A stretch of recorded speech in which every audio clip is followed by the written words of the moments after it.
అందరికీ నమస్కారం. ఈరోజు పారిజాత పూలు గురించి తెలియజేస్తాను. పారిజాత పూలు కోయకండి. దాని వెనక ఉన్న పురాణ రహస్యం తెలియజేస్తాను. భూమి మీద ఉన్న ప్రతి పువ్వులో దైవత్వం ఉంటుంది. కానీ పారిజాతం మాత్రం కాస్త ప్రత్యేకం. దేవలోకం నుండి శ్రీకృష్ణుడి ఇంట చేరిన ఈ దివ్య పుష్పం రాత్రివేళ వికసించి తెల్లవారుజామునే నేలపై రాలిపోతుంది. ఎంతో సువాసన, పవిత్రత ఉన్న ఈ పారిజాత పూలను నేరుగా చెట్టు నుంచి కోయకూడదని అంటారు.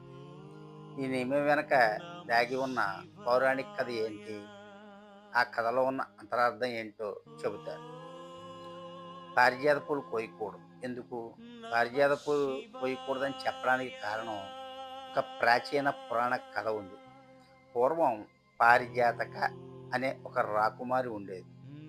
ఆమె సూర్యభగవాన్ని ఇష్టపడి ప్రేమించింది. కానీ సూర్యుడు ఆమె ప్రేమను తిరస్కరించాడు.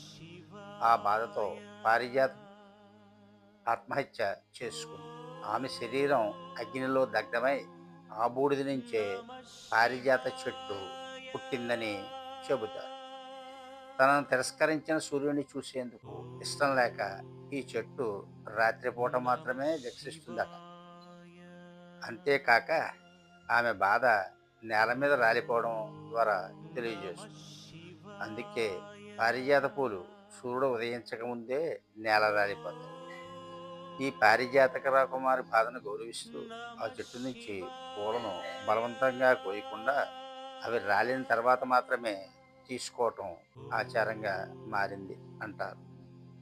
అసలు పారిజాత వృక్షం పుట్టుక రహస్యం ఏంటంటే, సాక్షాత్ దేవతలు సముద్రాన్ని మదించినప్పుడు, అంటే క్షీరసాగర మదనం జరిగినప్పుడు ఉద్భవించింది. దీనిని ఇంద్రుడు దేవలోకంలో ఉంచగా, శ్రీకృష్ణుడు తన భార్య సత్యభామ కోసం భూలోకానికి తీసుకొచ్చాడని భాగవత పురాణం చెబుతోంది.